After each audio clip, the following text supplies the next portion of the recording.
Hey guys and girls, today we're going to start chapter 24, the war created, 1945 to 1952.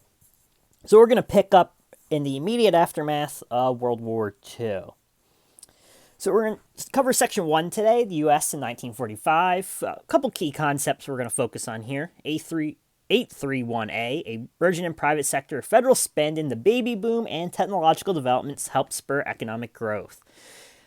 B, as higher education opportunities and new technologies rapidly expanded, increase in social mobility encouraged the migration of the middle class to the suburbs and many Americans to the South and West. The Sun Belt region emerged as a significant political and economic force. C, immigrants from around the world sought access to the political, social, and economic opportunities in the United States, especially after the passage of new immigration laws in 1965. And then lastly, 811A, as post-war tensions dissolved, the wartime alliance between Western democracies and the Soviet Union, the U.S. developed a foreign policy based on collective security, international aid, and economic institutions that bolstered non-communist nations.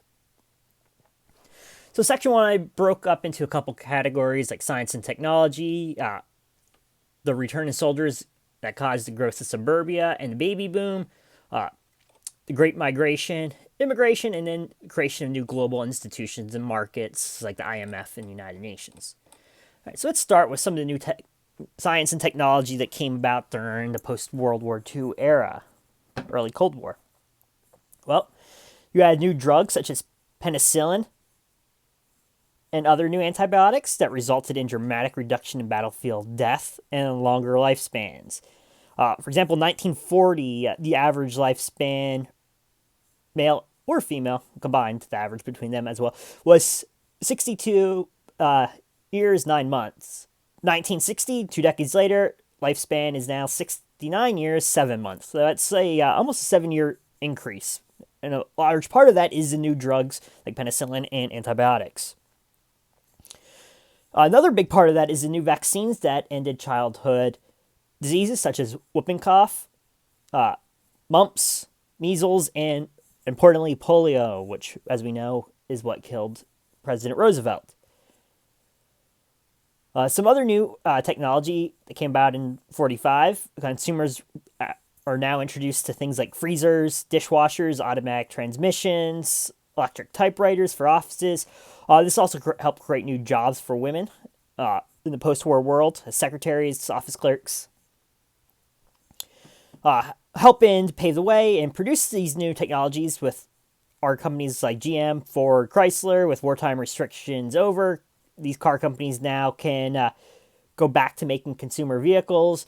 They convince people to trade in old models for these new sleek models with automatic transmissions, air conditioner, the picturesque tail fins that you can see pictured on those late 1940, early 1950 cars.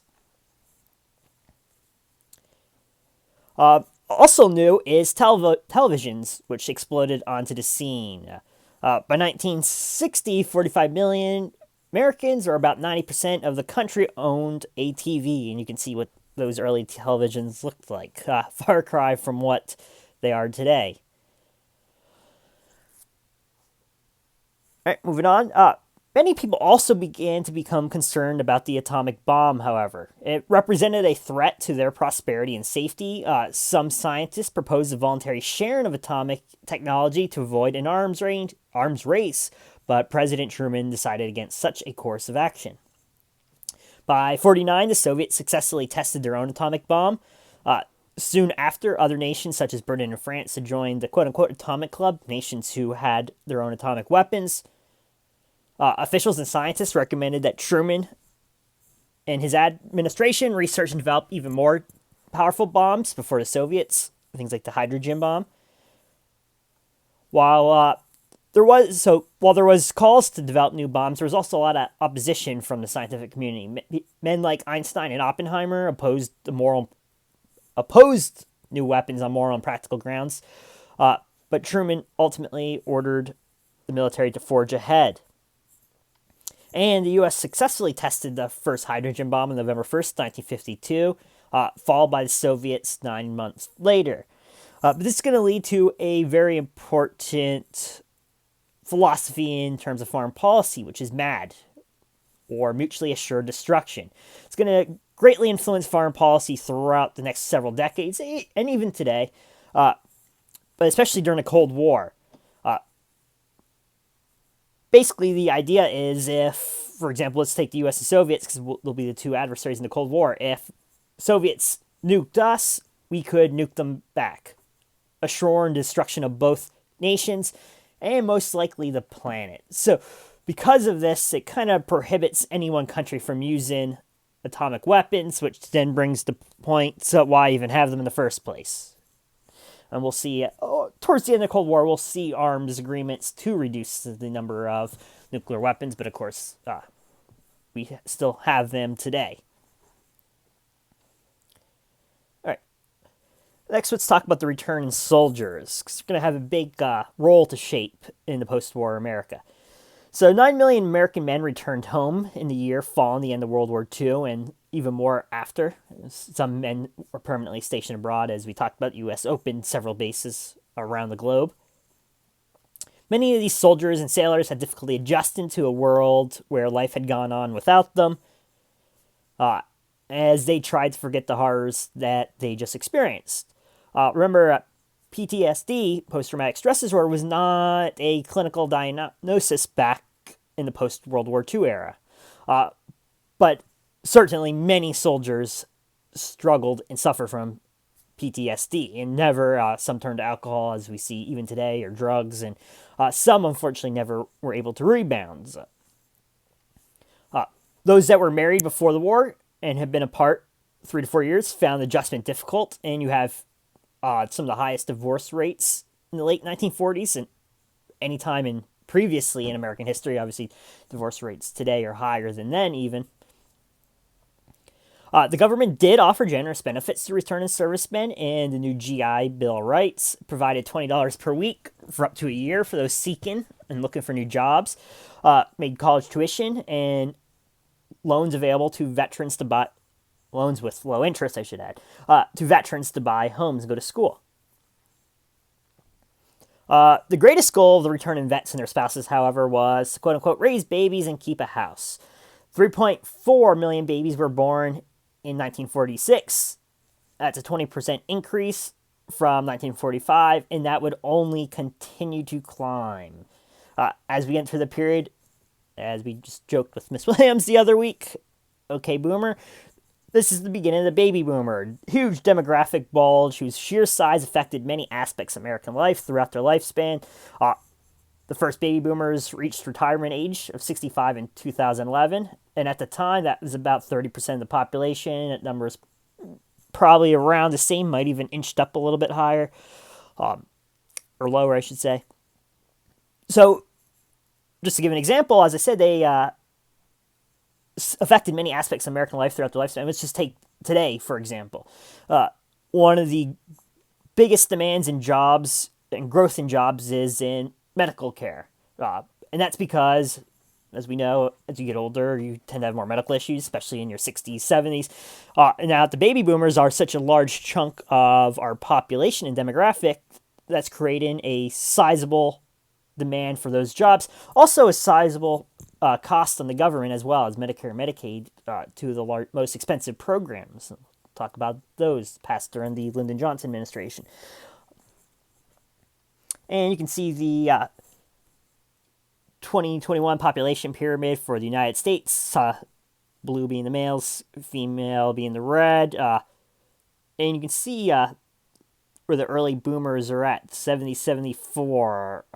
So as we enter this year, next year, the early boomers are still in their early 70s, but many are now entering their 60s. About, generally, depending on the sociologists, they'll say about 14-year period. For usually 46 to 60s, if you're born in there, we consider those baby boomers. Some will go as high as 65 if you're born. But you'll see that the baby boomers are now, for the most part, majority of them just entering into retirement. So obviously we live much longer today than we did in the 40s. We're up to around, depending on if you're male or female, almost 79, 76 range. So, as we said, the baby boomers are the largest generation in U.S. history. They were about 30% of the population when the first boomers retired in 2011. You can read some of the stats in the other picture. All right.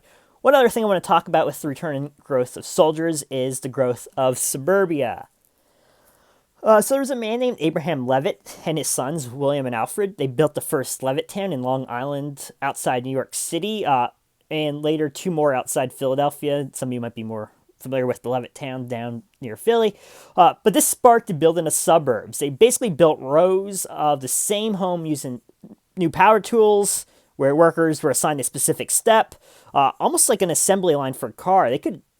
How Ford was able to mass produce cars, Levitt's company was able to mass produce homes. They could construct around 30 houses a day, which is pretty insane to think about. And so shortly after, other developers copied the idea, and these suburbs grew at an astounding pace. You also have migration from Americans from the east to the west. This, of course, happened during the war for job reasons and economic reasons going back to the Great Depression. But you have the popularity of Sunbelt states of Texas, Nevada, Arizona, and California. As industries rise, those populations grow rapidly, mainly due to migration. But one thing about post-World War II suburbanization was that it was a white affair. And we don't really have time to dig too much into this, but I do want to mention it. Because it was a white affair, that greatly exacerbated the housing segregation in the United States. Many whites left the cities, and many non-whites were left behind to form the core urban communities. Problem with that is, because of the income inequality, when the whites left, they were the major tax base. So now with a decline in tax base, cities have less income, which led to decline in services and even more decline in opportunities for minority groups. So it was catch-22. And there you can see a picture of a Levittown, what this growth of suburbia looked like.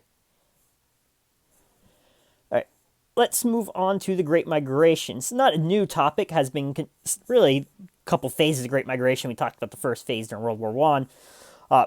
But during and after World War II, the rate of migration continued to explode. By 1960, half of the nation's African Americans now lived in northern cities, which was a big change. Big reason of that was the pull of northern industrial jobs and the push of southern segregation and violence, as well as the sharecropping system, accelerated the pace of this movement. You have a man named Hal Hobson, who invented and demonstrated a new international harvester cotton picking machine. It could pick 1,000 pounds of cotton an hour. A good worker could only pick 20.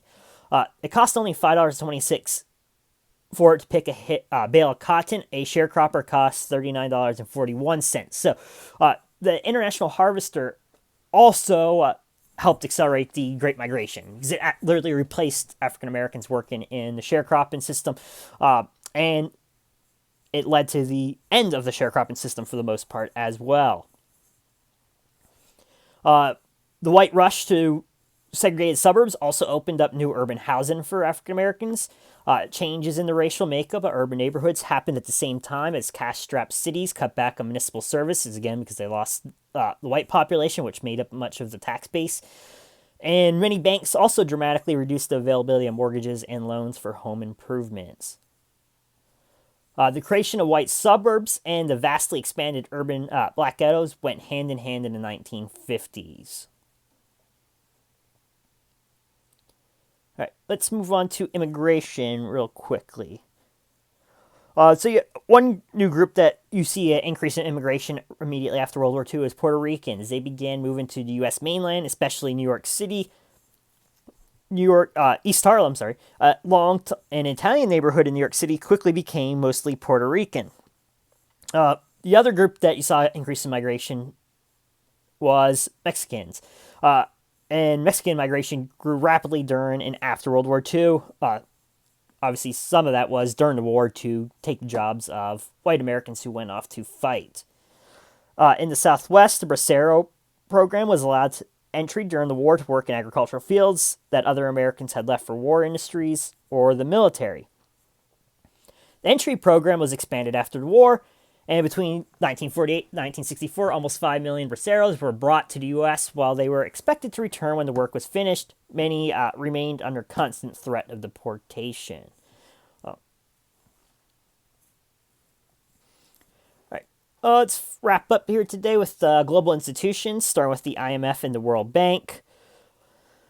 So the U.S., Great Britain, the Soviet Union, and more than 40 other allies met at Mount Washington Hotel in Bretton Woods, New Hampshire in July 1944. That results in the Bretton Woods Agreement creating the IMF, or the International Monetary Fund. The purpose of the IMF was for promoting international monetary cooperation. Leaders in the U.S. and Britain were determined not to repeat the mistakes of the Treaty of Versailles, which they believed were the huge reparations imposed upon defeated Germany and the failure of the victors to ensure robust economic activity after the war. So, in short, the purpose of the IMF was to maintain exchange rates between different currencies so people could buy and sell in different countries without fear that values would fluctuate wildly, provide loans to nations that were having problems balancing payments, and to provide technical assistance to banks. The Bretton Woods Agreement also created the International Bank for Reconstruction Development, or today known as the World Bank. The purpose was to get the world back on stable economic footing as quickly as possible after the war, support economic recovery in war-torn Europe, and reduce world poverty. So 2 important institutions, the IMF and the World Bank. Again, around today, World Bank still helps impoverished nations, low-interest loans, things like that, developing nations, IMF as well, dealing with currency exchange rates. So those are both still around and play important roles today. All right. Last but not least is the United Nations. Unfortunately, we're not able to attend our Model UN trip this year. When FDR and Churchill agreed to the Atlantic Charter way back before the U.S. officially entered the war, they laid the groundwork for the creation of the United Nations. FDR proposed an international body that would include every nation, but in which the most powerful ones in his proposal, the US, Britain, Soviet Union, and China, would serve as the 4 policemen. By 1944, the alliance was calling itself the United Nations, and the US invited reps from the 4 policemen to D.C., where they created a basic structure that would become the United Nations.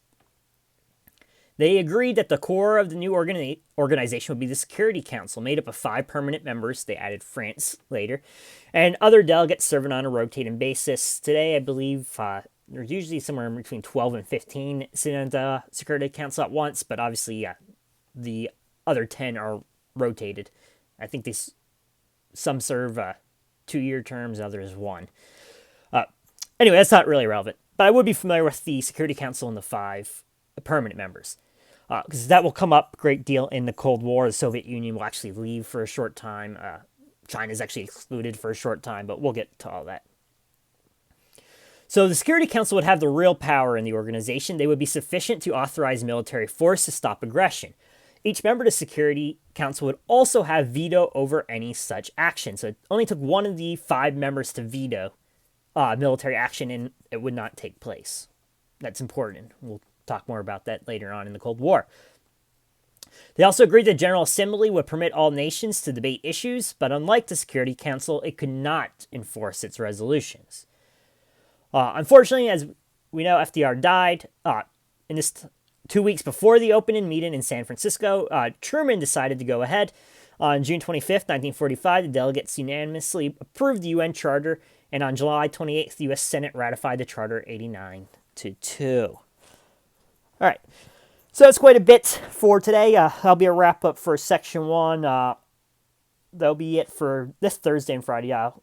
Look for over the weekend, Sunday, Monday, I'll have the new plans for the following week. Everyone stay safe out there. Don't venture out too much.